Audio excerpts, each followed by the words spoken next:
दिव्य दृष्टि प्राप्त करना एक बहुत ही दुर्लभ कार्य है।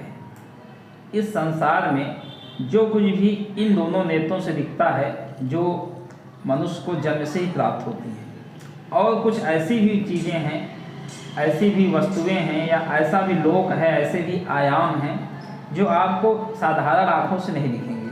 तो इसको प्राप्त जो कर लेता है दिव्य दृष्टि, वही जो है दूसरे लोगों को, अदृश्य दुनिया को, शक्तियों को, आत्माओं को, बहुत सारी चीज़ों को जो इन साधारण आँखों से परे है, पारलौकिक जगत को देख सकता है। लेकिन सबसे बड़ी बात यह होती है कि व्यक्ति दिव्य दृष्टि प्राप्त कैसे करे।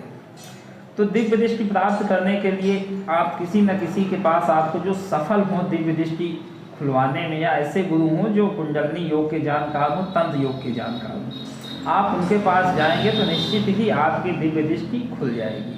मंत्रों के माध्यम से भी खुलती है, योग के माध्यम से भी खुलती है। तो दिव्य दृष्टि प्राप्त करने के लिए एक लंबा वक्त लगता है योग के माध्यम से, लेकिन अगर आप तंत्र के माध्यम से खोलते हैं दिव्य दृष्टि तो एक बहुत ही जल्दी समय में खुल जाता है।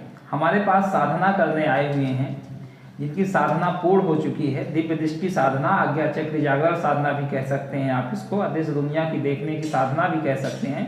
लोग तरह तरह की साधनाएं करते हैं, हाजरात करते हैं, शीशे में देखते हैं, ताटक करते हैं, बहुत कुछ करते हैं, फिर भी उनकी दिव्य दृष्टि नहीं खुलती है, क्योंकि सही मार्गदर्शन का ना होना।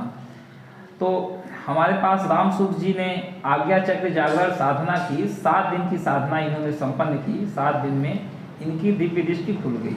हम राम सुख जी से आपको वार्ता करा के स्वयं बताते हैं राम सुख जी के मुखों से कि राम सुख जी का कैसे दिव्य दृष्टि खुला और कैसे उनको अनुभव प्राप्त हुए, और किस प्रकार से दिव्य दृष्टि खुल जाने के बाद वो अदृश्य दुनिया को देख पाते हैं, जो ये 18 सालों में कभी नहीं देख पाए, उसको मात्र 7 दिन के अंदर कार्य करने लगे।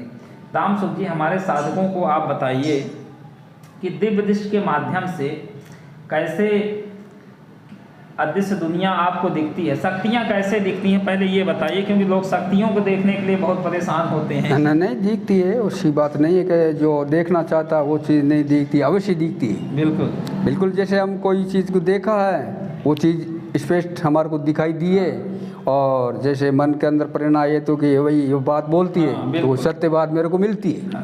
ये बताइए, मतलब जैसे आपने कल भी एक भूत देखा, हाँ देखा, जो लड़का आया था, मतलब उसके जैसे उसका जो कारोबार बंद किया हुआ था, तो उसके साथ एक प्रेत आत्मा लगाई गई थी। बिल्कुल। तो वो प्रेत कैसे दिखते हैं, थोड़ा हमारे दर्शकों को बताइए कि मतलब कैसे आत्माएं कैसे दिखती हैं।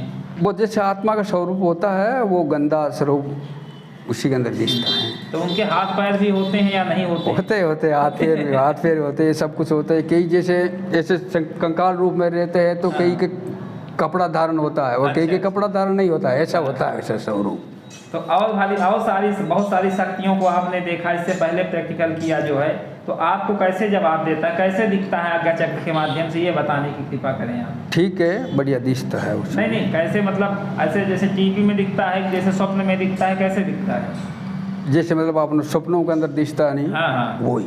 अच्छा, जैसे मतलब स्वप्न देख रहे हो, हाँ, सब चीज दिख रहा है, सब स्पष्ट वैसे दिखता है। राम सुख जी की साधना संपन्न हो चुकी है, तो जो भी साधक आज्ञा चक्र के लिए परेशान है, दिव्य दृष्टि के लिए परेशान है, लंबे समय से गुरुओं के पास भटक रहे हैं, वो हमारे पास भी आ सकते हैं। आपके लिए ये भी एक ऑप्शन है, आप योग माया दरबार में, क्योंकि माँ योग माया की ऐसी असीम अनुकंपा है जो है कि जो भी यहाँ साधना के लिए आता है, कोई भी साधना करे A to Z, उसकी साधना निश्चित ही सफल होती है, ये गारंटेड है, होगी तो होगी, इसमें कोई संशय नहीं है।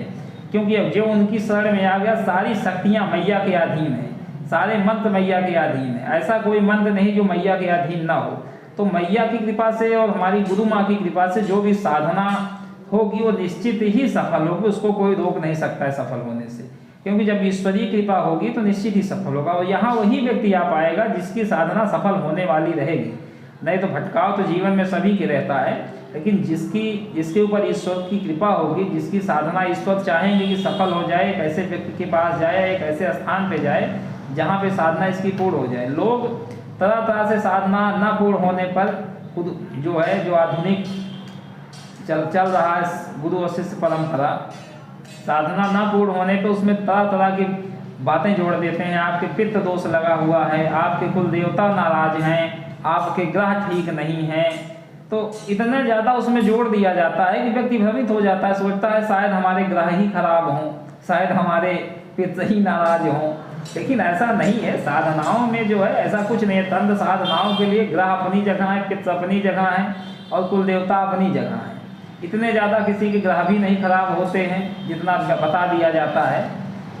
मान लीजिए 2-4% इसका असर हो सकता है, लेकिन कम से कम 80-90% तो उसकी साधना सफल होनी चाहिए।